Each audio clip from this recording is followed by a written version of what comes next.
Assalamualaikum warahmatullahi wabarakatuh. Waalaikumsalam warahmatullahi wabarakatuh. Bismillahirrahmanirrahim. Alhamdulillahi rabbil alamin. Wabihi nasta'inu ala umuri dunya waddin. Wassalatu wassalamu ala ashrafil anbiya'i wal mursalin. Sayyidina wa maulana Muhammadin. وعلى آله وأصحابه المجاهدين الطاهرين أما بعد. Saudara-saudara kaum muslimin rahimakumullah. Di dalam surah Al-Ankabut ayat 2, Allah Subhanahu wa taala memberikan peringatan. Ahasiban nasu ay yutraku ay yaqulu amanna wa hum la yuftanun. Adakah manusia menyangka bahwa mereka akan dibiarkan saja mengucapkan amanna, dibiarkan saja mengatakan kami beriman kepada Allah, wa hum la yuftanun, padahal mereka belum diuji lebih dahulu. Ini berarti apabila seseorang sudah berani mengatakan amanna, kami beriman kepada Allah, maka hendaklah ia bersiap-siap untuk menghadapi ujian. Setelah ujian datang, barulah akan nampak nyata kadar dan kualitas keimanan yang dimiliki oleh seseorang. Timbul pertanyaan, mengapa orang yang beriman yang justru diuji oleh Allah Subhanahu wa taala? Logikanya tentu ringan saja, bahwa yang mengikuti ulangan di sekolah tentu adalah anak-anak sekolah. Kalau tidak sekolah, tentu saja tidak perlu ikut ulangan. Makin tinggi kelasnya, makin berat soal ulangan yang diberikan kepadanya. Demikianlah dalam kehidupan beragama. Justru yang beriman, yang mendapat ujian dari Allah Subhanahu wa taala. Semakin tinggi nilai kualitas keimanannya, akan semakin berat ujian dan cobaan yang diberikan kepadanya. Nabi kita Muhammad sallallahu alaihi wasallam pernah pula memperingatkan. Beliau bersabda, "Inna asyaddal bala'i al-anbiya, thumma al-awliya, thumma al-ulama, thumma al-amsal fal-amsal, ubtuliyan nasu ala hasabi dinih." Sesungguhnya ujian yang paling berat adalah yang telah diberikan Allah kepada para nabi-nabi. Di bawah itu adalah para aulia, kemudian para ulama, bertahap ke bawah dan ke bawah, diuji setiap orang menurut keteguhan dan kekuatannya berpegang kepada agamanya. Jadi semakin teguh kita berpegang kepada ajaran agama, semakin dekat kita dengan aturan-aturan agama, semakin berat ujian dan cobaan yang datang menimpa kehidupan ini. Maka persoalan inilah yang akan kita bicarakan pada pertemuan kali ini, tentang cobaan-cobaan yang datang menimpa kehidupan kita. Pokok persoalannya adalah surah Al-Baqarah ayat 155. Allah Subhanahu wa taala menjelaskan jenis-jenis ujian yang diberikan kepada kita orang-orang yang beriman. Dalam Al-Baqarah 155 itu Allah Subhanahu wa taala menjelaskan, وَلَنَبْلُوَنَّكُمْ بِشَيْءٍ مِنَ الْخَوْفِ وَالْجُوعِ وَنَقْصٍ مِنَ الْأَمْوَالِ وَالْأَنْفُسِ وَالثَّمَرَاتِ وَبَشِّرِ الصَّابِرِينَ الَّذِينَ إِذَا أَصَابَتْهُمْ مُصِيبَةٌ قَالُوا إِنَّا لِلَّهِ وَإِنَّا إِلَيْهِ رَاجِعُونَ وَلَنَبْلُوَنَّكُمْ بِشَيْءٍ مِنَ الْخَوْفِ, dan tentu dan pasti kata Allah, kami akan menguji kamu sekalian. Kami akan mencoba kamu sekalian dengan sebagian kecil dari rasa takut. Wal-ju', rasa lapar. Wa naqsim minal amwal wal anfusi was samarat, kekurangan harta, jiwa dan buah-buahan. Ada 5 macam jenis ujian yang dijelaskan di dalam Al-Baqarah 155 ini. Yang pertama, walanabluwannakum bisyai'in minal khawf. Kami uji, kami coba kamu dengan sebagian kecil daripada rasa takut. Setiap manusia terlahir dengan membawa dua sifat. Yang kontroversi akan disebut apa seseorang bergantung kepada sifat mana yang lebih menonjol di dalam dirinya. Tiap orang punya rasa berani, tiap orang punya rasa takut. Kalau beraninya lebih besar daripada takutnya, ia dinamakan pemberani. Tapi kalau takutnya yang lebih besar daripada beraninya, ia dinamakan penakut. Tapi yang jelas, dua sifat kontroversial ini memang ada dalam diri manusia. Akan diuji kamu sekalian dengan sebagian kecil daripada rasa takut. Takut yang kadang-kadang tidak beralasan. Yang kaya takut jatuh miskin, yang punya jabatan takut kehilangan kedudukan dan pengaruhnya, dan pada akhirnya yang hidup pun menjadi takut mati. Sesuatu yang sungguh tidak beralasan dan menimbulkan kegelisahan di dalam kehidupan. Mari kita lihat dampak yang ditimbulkan oleh rasa takut ini. Ada orang kaya yang takut jatuh miskin. Akibat rasa takutnya ini, pertama, ia menumpuk-numpuk harta sebisa-bisanya dengan menghalalkan segala macam cara. Tidak peduli halal haram, tidak ngerti hak batil, tidak tahu hak dan pantas dan ma'ruf munkar atau tercela. Yang penting ia bisa menumpuk-numpuk harta, menimbun-nimbunnya, tidak hanya cukup untuk dirinya sendiri. Kalau perlu anaknya sudah dipersiapkan untuk jadi orang kaya, cucunya disiapkan jadi orang kaya, anak cucunya, cucu-cucunya, seluruhnya. Dia takut jatuh miskin. Kemudian akibat dari rasa takut ini, ia pun terjebak ke dalam penyakit bakhil bin pelit alias kikir. Tidak sedikit pun tergerak hatinya untuk memberikan bantuan dan pertolongan kepada mereka yang memang memerlukannya. Termasuklah ia ke dalam apa yang diingatkan Allah. Allazi jama'a malan wa addadahu yahsabu anna malahu akhlada. Orang-orang yang menumpuk-numpuk harta kemudian menghitung-hitungnya. Dia menyangka bahwa hartanya akan dapat mengekalkan kehidupannya di dunia ini. Dia menyangka hartanya akan dapat mengekalkan kebahagiaannya di dalam kehidupan ini. Maka kerjanya hanya menumpuk dan menumpuk. Dan dia sangat takut untuk jatuh miskin. Saudara-saudara kaum muslimin rahimakumullah. Lalu yang kebetulan punya jabatan takut kehilangan kedudukan dan pengaruhnya. Maka ia akan melakukan segala cara dan jalan untuk menjaga keamanan dan ketenangan dari jabatan yang sedang didudukinya. Hilang kesadaran bahwa jabatan adalah amanah. Hilang pengertian bahwa kedudukan adalah alat untuk berbuat baik dan mengabdi kepada sesamanya. Yang ada pikirannya hanyalah bagaimana menjaga kedudukan dan pengaruhnya agar tetap ada dalam dirinya. Segala cara pun dilakukan dan kadang-kadang ia kehilangan kontrolnya. Kemudian pada akhirnya manusia pun dilanda oleh perasaan takut mati. Sungguh sangat tidak beralasan sama sekali.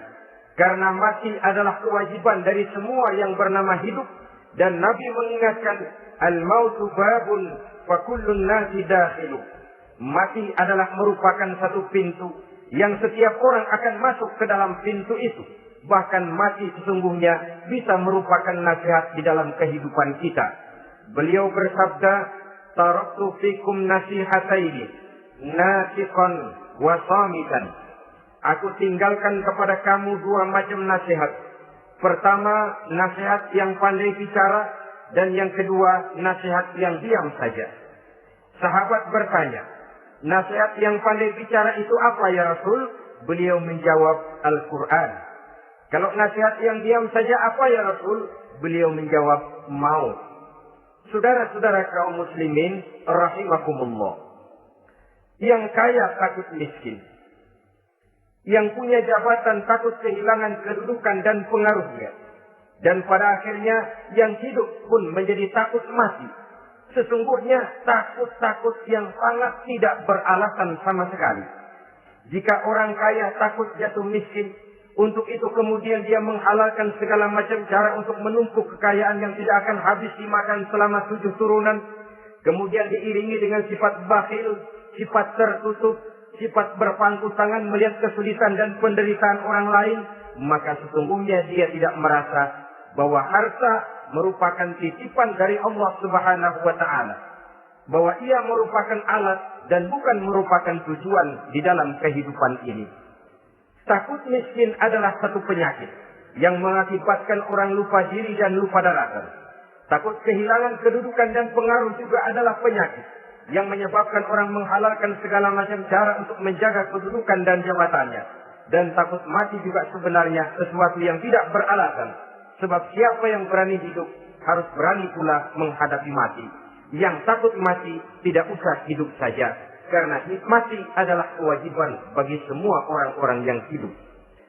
Oleh karenanya, rasa takut yang tidak beralasan sesungguhnya merupakan ujian untuk menguji nilai-nilai keimanan yang ada di dalam diri kita.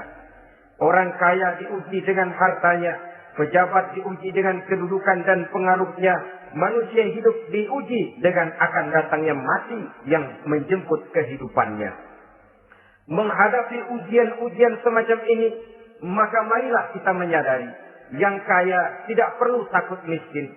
Dari Allah harta itu datang, kepada Allah harta itu akan kembali.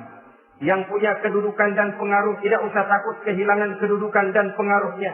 Karena jabatan sesungguhnya merupakan amanah dari Allah Subhanahu wa Ta'ala yang harus digunakan dan dianggap sebagai kesempatan untuk berbuat kebajikan sebanyak-banyaknya. Saudara-saudara kaum muslimin rahimakumullah, ini bagian pertama dari ujian-ujian yang ada dalam Al-Baqarah 155. Wa lanabluwannakum bisyai'in minal khauf, kami akan uji, kami akan coba kamu dengan sebagian kecil daripada rasa takut. Takut yang kadang-kadang saya katakan sekali lagi sangat tidak beralasan. Akibatnya bisa menimbulkan gejala-gejala yang aneh di dalam kehidupan kita. Saudara-saudara, yang kedua, walju, akan kami uji kamu dengan rasa lapar. Kelaparan belum tentu identik dengan kemiskinan. Bahkan di dalam surah An-Nahl ayat 112, Allah Subhanahu wa Ta'ala memberikan contoh yang sangat nyata dan jelas. وَضَرَبَ اللَّهُ مَثَلًا قَرْيَةً كَانَتْ آمِنَةً مُطْمَئِنَّةً يَأْتِيهَا رِزْقُهَا رَغَدًا مِنْ كُلِّ مَكَانٍ فَكَفَرَتْ بِأَنْعُمِ اللَّهِ فَأَذَاقَهَا اللَّهُ لِبَاسَ الْجُوعِ وَالْخَوْفِ بِمَا كَانُوا يَصْنَعُونَ. Allah memberikan contoh bagaimana keadaan satu negeri yang makmur, aman, tenang, tentram. Rezekinya datang dari segala arah. Fakafarat bi an'umillah, tapi sayang sekali penduduknya kufur dengan nikmat yang diberikan Allah Subhanahu wa Ta'ala kepada mereka. Akibatnya fa'azaqahallahu libasal ju'i wal khauf, Allah timpakan kepada mereka kelaparan dan ketakutan bima kanu yasnaun, sebagai akibat dari apa yang telah mereka lakukan. Marilah kita melihat contoh dalam Al-Quran ini untuk mengadakan introspeksi di dalam diri dan kehidupan kita masing-masing. Adalah satu keberuntungan bahwa kita sebagai manusia jadikan Allah sebagai khalifahnya di permukaan bumi ini, yang ditugaskan untuk membudidayakan alam, mengelola dan mengambil manfaatnya bagi sebesar-besar manfaat di dalam kehidupan kita. Dijadikannya bumi untuk tempat tinggal kita sebagai hamparan di mana segala fasilitas dan kebutuhan hidup kita tersedia. Tinggal lagi kita pandai-pandai mengelolanya. Apalagi buat kita muslim yang tinggal di persada Nusantara tercinta Indonesia ini. Satu negara yang orang katakan untayan jamrut katulistiwa, yang hijau ranau subur makmur, melahirkan slogan dengan kata gemah rifah laut jenawi, sosok tentram kerto raharjo.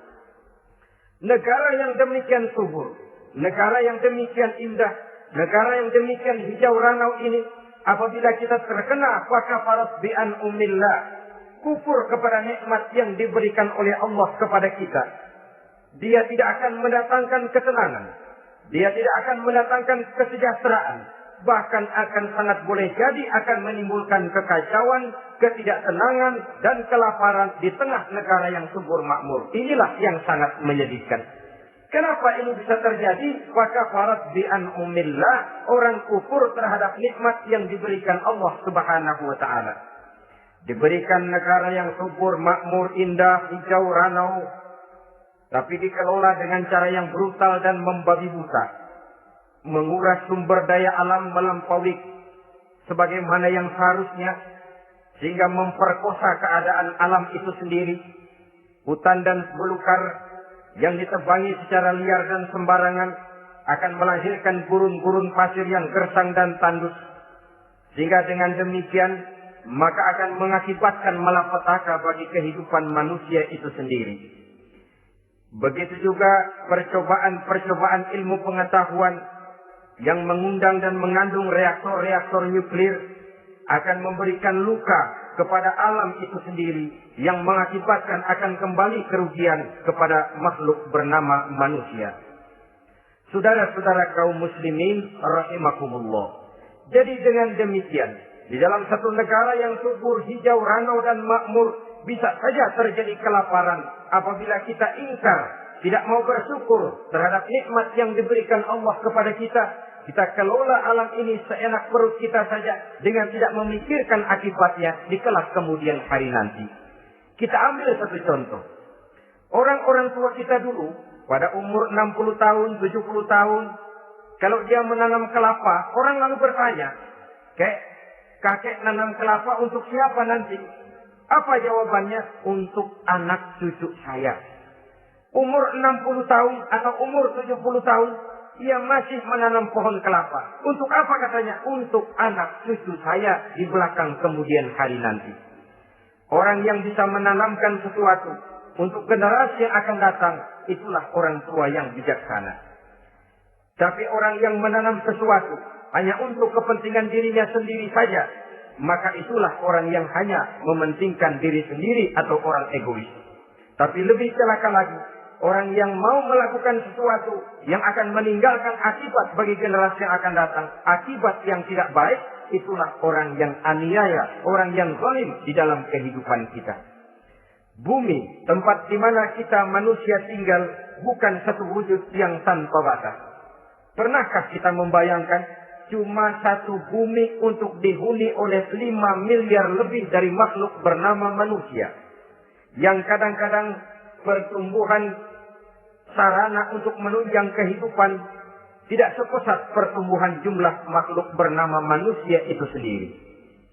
Oleh karena itu kita dituntut untuk pandai-pandai mengelola, membudidayakan alam ini dengan tetap menjaga keseimbangannya, sehingga bahaya kelaparan yang merupakan ujian di dalam kehidupan, insya Allah tidak akan kita temukan di dalam kehidupan kita.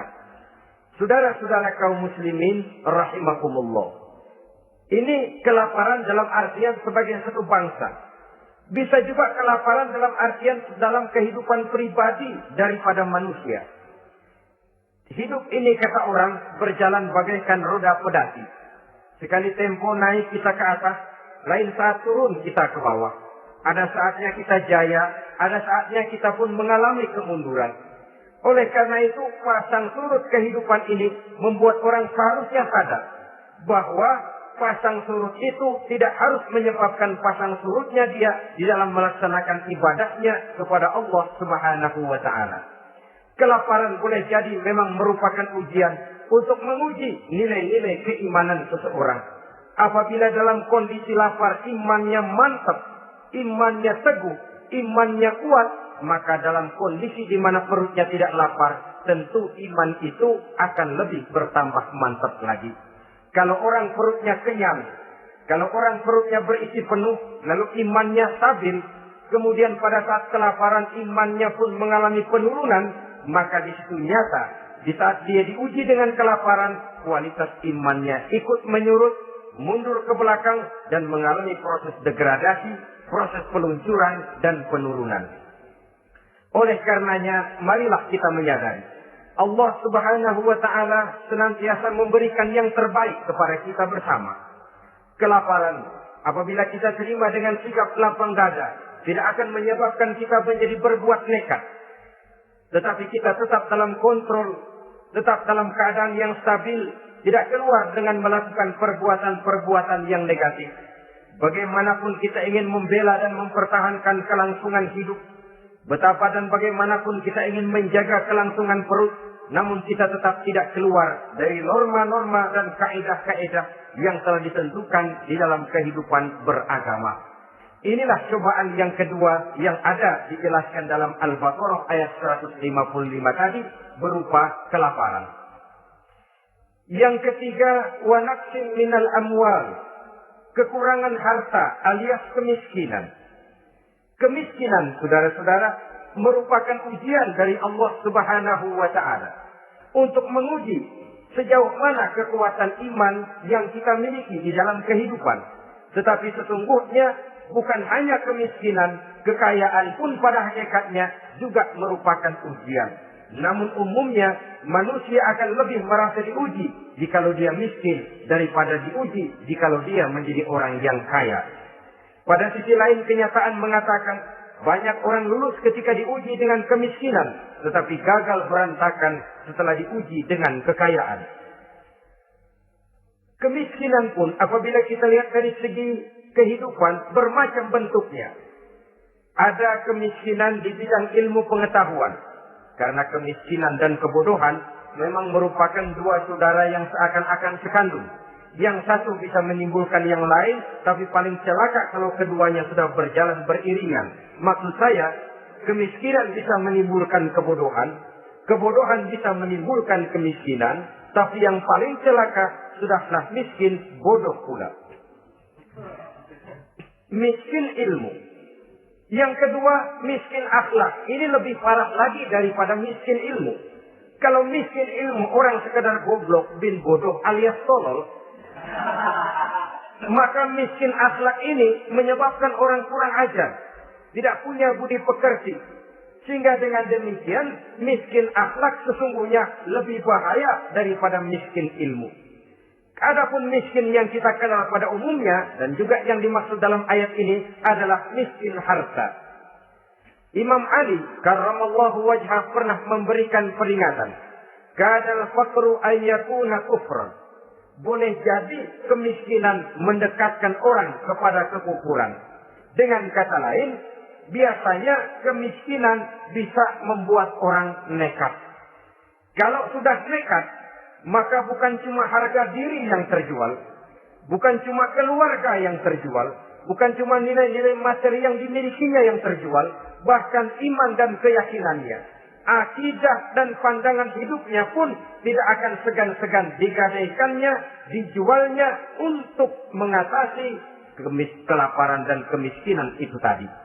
Padahal selalu diingatkan, pandangan dan keyakinan, iman sesungguhnya merupakan intan paling mahal, sesungguhnya merupakan mutiara paling berharga di dalam kehidupan kita. Maka kemiskinan memang merupakan ujian. Banyak orang yang kebal berhadapan dengan segala macam cobaan, tapi pada saat diuji dengan kemiskinan, ia tidak tahan diri, ia tidak sanggup menjaga dan mempertahankan akidahnya, maka akidah yang cuma satu-satunya pun ikut terjual juga adanya. Saudara-saudara kaum muslimin rahimakumullah, mari kita menelusuri bahwa sesungguhnya Nabi menyatakan, ajaban li amril muslim, inna amrahu kullahu lahu khair. Aneh kata Nabi, aku heran kata Nabi, urusan orang Islam ini sesungguhnya semuanya baik. Baik bagaimana? Kalau dia kaya, dia bersyukur, dan itu baik. Kalau dia miskin, dia bersabar, itu juga baik. Jadi kaya bagi orang Islam baik, miskin bagi orang Islam juga baik. Kalau dia kaya, dia kan bisa berkata, alhamdulillah saya kaya, mudah-mudahan harta ini bisa menunjang ibadah saya kepada Allah Subhanahu wa taala. Baik. Kalau dia miskin, dia juga berkata, alhamdulillah saya miskin, mudah-mudahan di akhirat nanti pemeriksaannya tidak lama-lama seperti orang kaya. Ya kalau melarat yang mau diperiksa apaan? Memang nggak punya apa-apa. Yang kaya boleh jadi pemeriksaannya ada surat banyak sikutannya. Saudara-saudara kaum muslimin, dua persoalan ini baik kalau kita tidak salah terima. Mana yang lebih baik? Tentu yang lebih baik menjadi orang kaya yang bersyukur. Dan itu memang wajar. Kaya, syukur. Miskin, sabar. Yang luar biasa kalau mau tahu, miskin, syukur. Kalau kaya, syukur memang mestinya. Miskin sabar. Ya mestinya lah, miskin kagak sabar mau kemana? Tapi yang luar biasa sesungguhnya, miskin syukur. Syukur bagaimana? Ya seperti saya katakan tadi. Alhamdulillah, mudah-mudahan di akhirat nanti pemeriksaannya tidak lama seperti orang yang kaya. Sehingga kata Nabi, setiap persoalan yang dihadapi umat Islam baik bagi dia.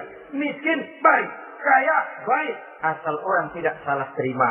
Tapi sebaliknya, kalau salah terima, kaya lupa diri. Miskin lupa daratan. Pada posisi di mana dia sebenarnya tidak bisa menerima kenyataan dengan baik. Akhirnya kehilangan kontrol.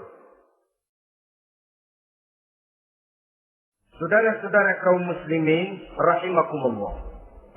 Karena itu pada pertemuan kali ini saya ingin mengajak kita bersama. Marilah kita menyadari betapapun kemiskinan yang datang menimpa, seluruhnya merupakan ujian yang datang dari Allah untuk menguji nilai-nilai keimanan kita. Jangan iman itu berubah, jangan akidah itu bergoyah, jangan keyakinan dan pandangan hidup itu tertukar dengan keyakinan dan pandangan hidup lainnya. Bahkan dalam kemiskinan, orang biasanya menemukan diri dan kepribadiannya. Dalam kemiskinan, orang bisa berjalan lebih lurus untuk mendekati Allah Subhanahu wa Ta'ala. Sesungguhnya kemiskinan bukan merupakan sesuatu yang harus kita takuti. Apalagi kalau ia memang merupakan ujian. Kemiskinan yang merupakan ujian adalah kemiskinan yang akan berakhir dengan kebaikan. Saudara-saudara kaum muslimin, tapi jangan lupa membicarakan pokok persoalannya. Ini kalau kemiskinan menimpa orang-orang yang beriman, itu yang ujian. Kalau nggak beriman, melarat, bukan ujian, persepot. Nah, orang lalu bertanya, Pak, kalau orang kafir kaya bagaimana? Nah, begini saudara-saudara. Dalam agama itu ada yang disebut nikmat, ada yang disebut istidraj. Kalau nikmat itu hanya diberikan kepada hamba-hamba yang beriman. Kalau istidraj itu diberikan kepada siapa saja yang mau berusaha. Tidak soal dia beriman atau tidak. Tidak soal dia mau bersujud atau tidak. Asal dia berusaha, dia dapat. Itu yang dinamakan istidraj. Seperti orang mancing ikan, mesti diberikan umpan. Setelah umpan itu dimakan, tidak langsung ditarik, tapi diulur dulu. Sampai kira-kira mata kail itu nyangkut di leher si ikan, baru diangkat ikan itu ke atas. Dan sampai di atas, kita bisa maklum nasib ikan tadi. Bisa digetok, bisa dibacok, bisa digoreng, bisa dipepes. Tapi yang jelas, nasibnya merana. Maka kalau ada orang makin jauh dari agama, makin kaya, makin tidak mau sholat, makin berlimpah hartanya. Saudara tidak usah heran, cukup dalam hati saja, ikan lo. Jangan keras-keras, marah dia.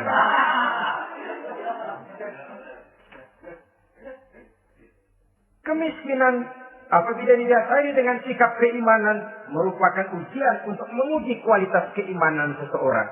Bahkan satu hadis menyatakan apabila Allah mencintai seorang hamba, maka diujinya hamba itu karena Allah ingin mendengar liyasma'a tadarru'ahu, ingin mendengar ratapan orang tadi. Sama juga kita, kadang-kadang karena cinta benar kepada anak kita yang mungil, suatu saat kita ingin mendengar dia nangis, kita cubit dia. Bukan karena gemes, bukan karena benci. Ingin mendengar nangisnya kok indah. Begitu. Saudara-saudara kaum muslimin rahimakumullah. Jadi jangan sampai ada pertanyaan, saya kan sembahyang rajin banget, kenapa miskin ya? Apabila sekali lagi didasari dengan sikap keimanan, maka kemiskinan merupakan ujian. Dan tentu anak sekolah itu kalau lagi ujian berat, capek, sakit hati, peras keringat, banting tulang, kepanasan, kehujanan, kenikmatan baru akan dia rasakan pada saat terima rapot pengumuman kenaikan kelas. Di situ kenikmatannya terasa. Demikian menghadapi ujian, kita cuma mengeluh. Kenapa ada rasa takut? Kenapa kelaparan? Kenapa kemiskinan? Di balik semua itu, apabila kita sudah merasakan naik kelas, akan terasalah kenikmatannya. Itu ujian yang ketiga. Yang keempat yang diceritakan dalam Al-Baqarah 155, wal anfus ay wa naqsim minal anfus, kekurangan jiwa atau kematian. Saudara-saudara, yang hidup takut mati. Padahal semua makhluk hidup harus berani mati. Bagaimanapun takutnya kita kepada mati, bisakah kita menghindarkan diri dari dia? Bagaimanapun kita tidak ingin bertemu malaikat maut, kemana kita akan lari bila dia datang mengetuk pintu? Bagaimanapun kita ingin menghindar dari pertemuan dengannya, kemana kita akan lari apabila dia sudah datang hendak menjemput nyawa? Karena itu memang ada satu prinsip yang dijelaskan oleh para ulama kita, iskariman au mut syahidan. Mati dan hidup dua hal yang tidak terpisahkan. Oleh karenanya, kalau memang hidup, hiduplah secara mulia. Kalau mati, matilah secara syahid. Hidup mulia atau mati syahid. Jangan terbalik. Hidup sia-sia, mati konyol. Nilai yang tidak ada artinya. Alangkah nikmatnya hidup yang berisi kemuliaan. Dan alangkah indahnya mati dalam nilai syahid. Saya ingin menyegarkan ingatan saudara-saudara kepada sikap Nabi Allah Ismail alaihi salam ketika menghadapi keputusan dari Allah Subhanahu wa taala memerintahkan Nabi Ibrahim alaihi salam untuk menyembelih leher anaknya Ismail, yang ini berarti adalah kematian. Ketika datang perintah untuk menyembelih leher Nabi Ismail, Nabi Ibrahim berkata kepada putranya, "Ya bunayya inni ara fil manami anni azbahuka wanzur madza tara." Ananda Ismail, ayah mimpi diperintah oleh Allah untuk menyembelih lehermu. Menurut pendapatmu bagaimana mimpi ini, nak? Laksanakan atau tidak usah? Saya tidak sanggup membayangkan. Anak cuma satu-satunya. Sudah lama diharapkan. Si buah hati, belahan jantung, pelanjut cerita, penerus sejarah. Ketika anak ini sedang lucu-lucunya, turun perintah untuk menyembelihnya. Ya, kalau anak kita banyak, turun perintah potong leher anakmu, mungkin kita bisa pilih yang mana yang ada bandelan nih.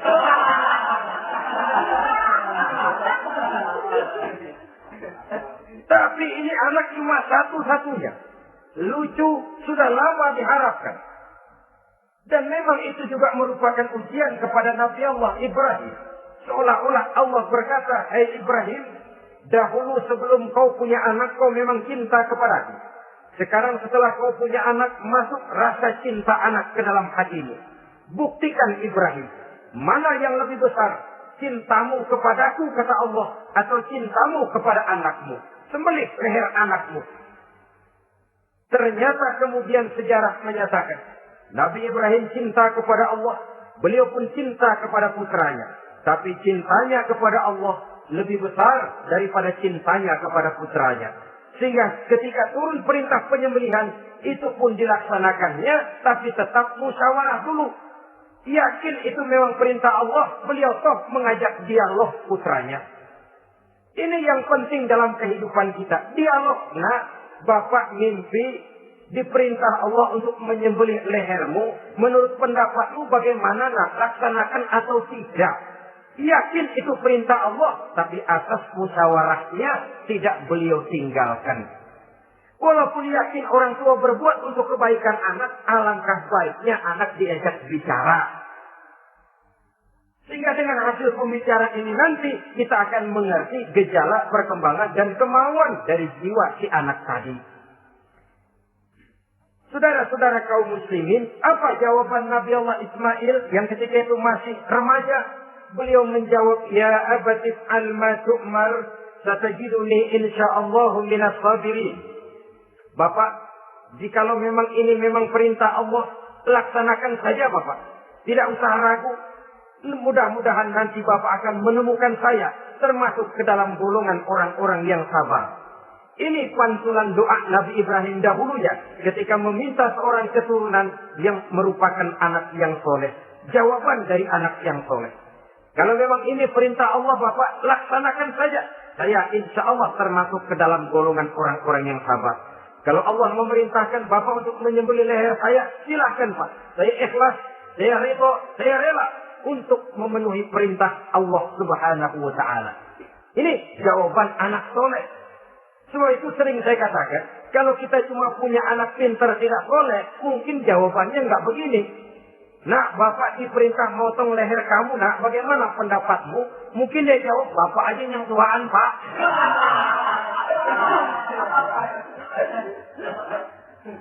Saudara-saudara kaum muslimin rahimakumullah. Jadi prinsip ini gugur memenuhi panggilan Allah. Hidup mulia atau mati dengan syahid. Dua pilihan yang harus dua-duanya bisa kita laksanakan. Iskariman atau mutsyahidan. Kalau hidup, hiduplah dalam kemuliaan. Kalaupun mati, matilah sebagai syahid. Sebagai orang yang dikenang kebaikan dan kebajikannya. Sebagai orang yang dekat dan banyak berbuat untuk kepentingan agamanya. Jangan tidak tercapai kedua-duanya. Hidup tidak punya nilai, mati pun tidak punya arti. Sia-sia semuanya. Kita masih hidup, orang anggap nggak ada. Dalam istilah tauhid disebut wujuduhu ka'adamihi. Adanya sama dengan tidak adanya. Dia sih ada apa nggak ada sama, gitu-gitu juga. Alangkah ruginya kalau ada kita dianggap sama dengan tidak ada. Apalagi kalau kita sudah tidak ada, ya tidak ada beneran. Iskariman au mutsyahidan. Hiduplah mulia atau matilah sebagai syahid. Saudara-saudara kaum muslimin rahimakumullah. Mati sesungguhnya juga merupakan ujian. Untuk menguji sejauh mana persiapan yang sudah kita lakukan di dalam kehidupan ini untuk menyambut. Dan tidak cuma sekedar untuk menyambut, tapi juga untuk mengarungi kehidupan sesudah kematian itu sendiri. Sebab kematian bukan akhir dari segalanya. Kematian cuma satu pintu di mana kita akan masuk dan akan berjalan kembali menelusuri fase-fase kehidupan yang telah ditentukan oleh Allah Subhanahu wa Ta'ala. Saudara-saudara kaum muslimin rahimakumullah. Pembicaraan tentang kematian ini pun bisa kita evaluasi. Ada yang takut mati usahanya, ada yang takut mati karirnya, ada yang takut mati rezekinya, ada yang takut mati batinnya, ada yang takut mati jasmaninya, dan lain sebagainya. Seluruh ketakutan kepada kematian itu memang merupakan hal yang wajar.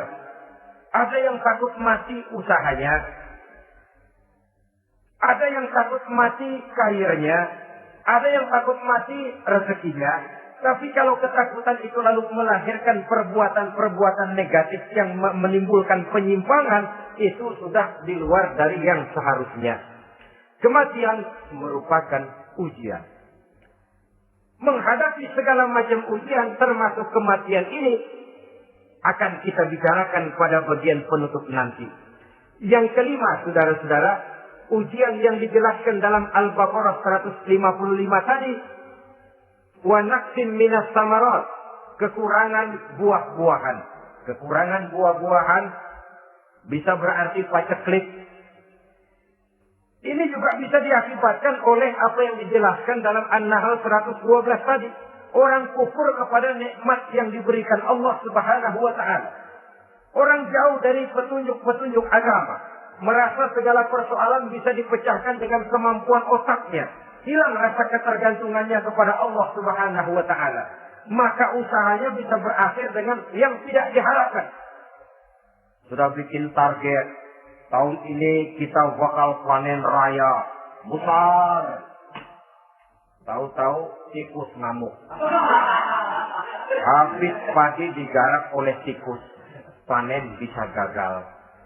Bahkan beberapa tahun yang lalu, kita masih ingat bagaimana ulat-ulat menyerbu pohon-pohon jambu. Ribuan batang pohon jambu. Ribuan pohon-pohon jambu itu mati. Lalu jambu-jambu itu tidak bisa lagi dimanfaatkan dalam kehidupan. Tikus yang menyerbu sawah. Ulat yang menyerbu pohon-pohon jambu. Angin topan, puting beliung, gempa bumi. itu sudah proses-proses di luar kemampuan manusia untuk mendeteksinya. Disinilah manusia harus sadar bahwa setelah ia berusaha dan berusaha sesuai dengan keterikatannya kepada hukum alam, kepada sunnatullah, maka ia harus punya sandaran vertikal kepada Allah Subhanahu wa Ta'ala, agar bila usahanya berhasil, dia tidak lupa diri dan lupa daratan. Dan apabila usahanya kemudian ternyata gagal, dia tidak menjadi putus asa, buruk sangka, sempit hati, sempit pandangan. Cobaan datang dari Allah Subhanahu wa Ta'ala berupa kekurangan buah alias paceklik. Saudara-saudara, menghadapi cobaan dan ujian yang saya katakan tadi, 5 macam ini, apa konsepnya, apa jalan keluarnya? Ayat selanjutnya dalam kalimat tadi menjelaskan, wa basyiris sabirin, menghadapi ujian-ujian dalam hidup, baik rasa takut, kelaparan, kemiskinan, kematian, kekurangan harta, kekurangan buah-buahan. Wa basyiris sabirin, gembirakan orang-orang yang sabar. Menghadapi segala macam ujian tadi, gembirakan orang-orang yang sabar. Siapa orang yang sabar itu? Alladzina idza asabatkum musibatun qalu inna lillahi wa inna ilaihi raji'un. Yaitu orang-orang yang apabila menghadapi ujian, ditimpa musibah, mereka berkata, sesungguhnya kami berasal dari Allah dan sesungguhnya kepada Allah pula kami akan kembali. Bukan cuma sekedar ucapannya, tapi penghayatannya kepada filsafat yang terkandung di dalam kalimat itu tadi. Maka jadilah dia semacam lipstik, jadilah dia semacam dekorasi. Apabila kita berjanji dan dalam hati kita sudah ada kemungkinan besar kita tidak akan datang, kita tetap menggunakan kata-kata insya Allah. Padahal yang jelas tidak akan mau datang adalah kita. Kita sandarkan dan kita kembalikan itu kepada Allah. Sesungguhnya kami berasal dari Allah. Sesungguhnya kepada Allah juga kami akan kembali. Bukan cuma sekedar ucapannya, tapi juga penghayatan kepada filsafat yang terkandung di dalamnya. Kalau suatu saat kita harus kehilangan harta yang kita miliki, kenapa tidak berpikir inna lillahi wa inna ilaihi raji'un? Bahwa dulu pun ketika lahir ke dunia ini, tidak ada harta yang saya bawa. Kalau sekarang harta itu hilang, inna lillahi wa inna ilaihi raji'un. Itu yang saya maksud. Kalau satu saat kita harus melepaskan pangkat jabatan yang kita sayangi, kenapa kita tidak kembali kepada inna lillahi? Dulu pun ketika waktu lahir ke dunia ini, tidak ada pangkat dan jabatan yang saya bawa. Kalau sekarang harus pensiun, inna lillahi wa inna ilaihi raji'un. Ini kadang-kadang enggak. Dengar mau mutasi, mau pensiun, mulutnya inna lillahi, tapi gerbek-gerbek dukun diusut.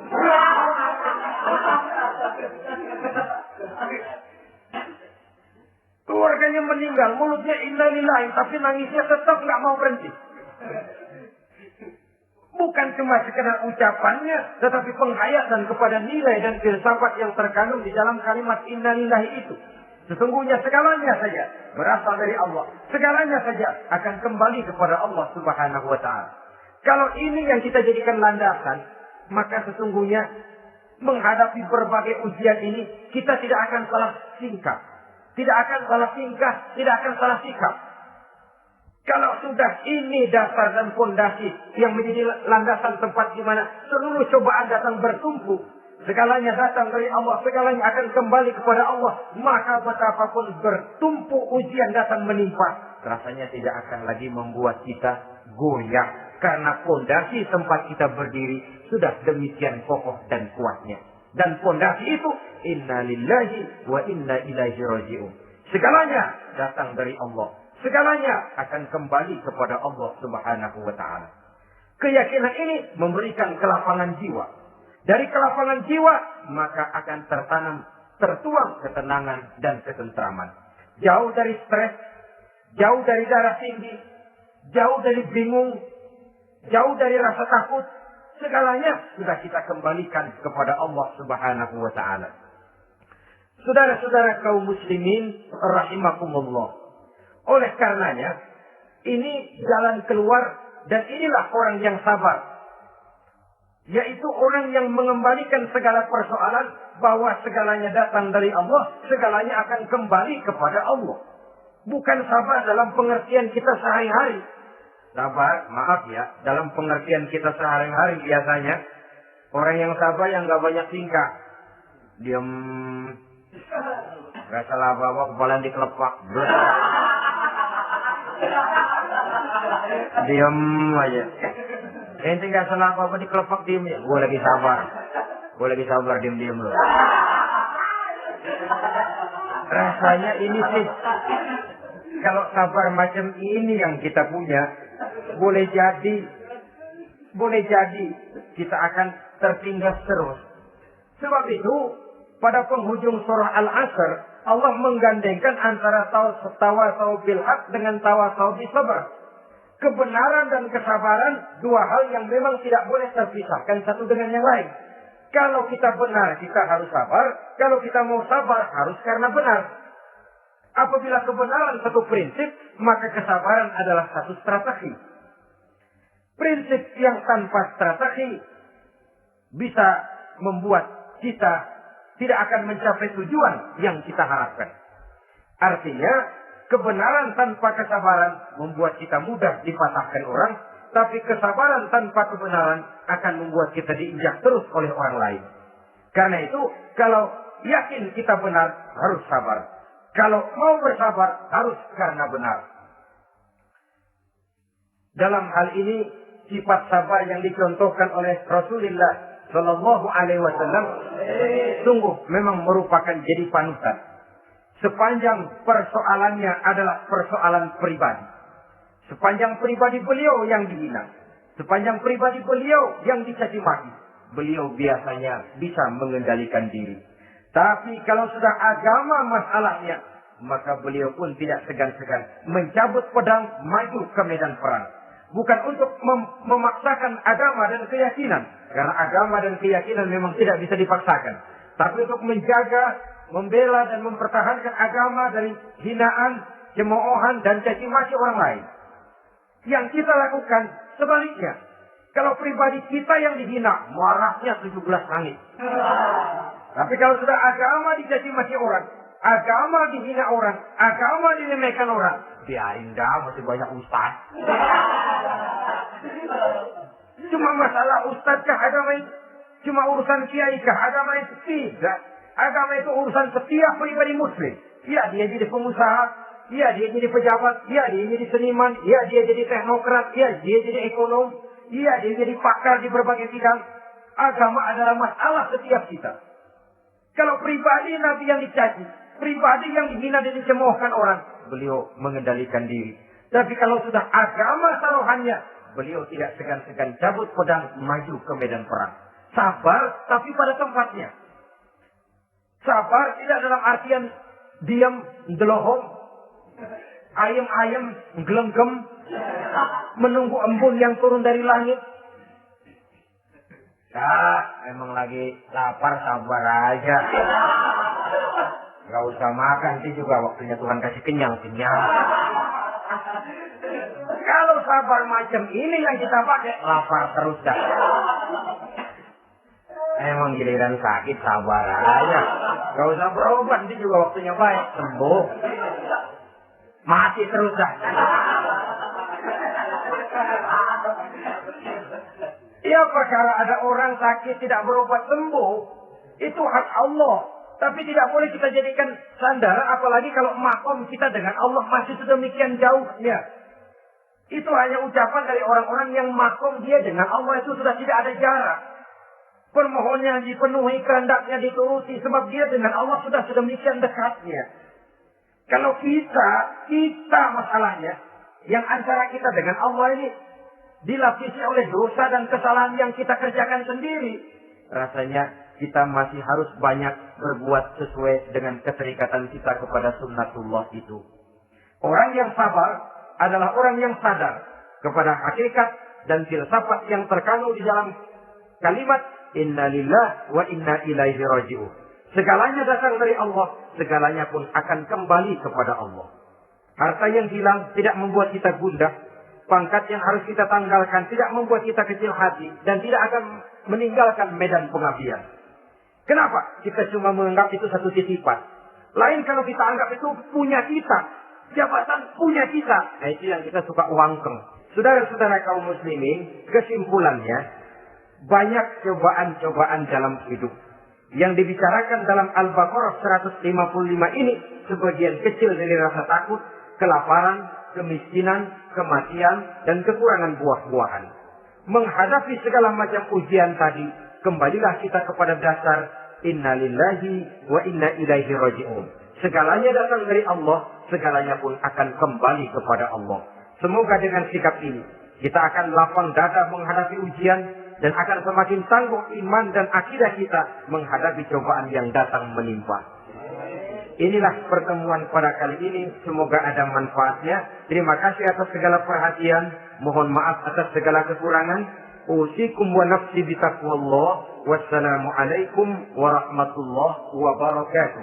Waalaikumsalam warahmatullahi wabarakatuh.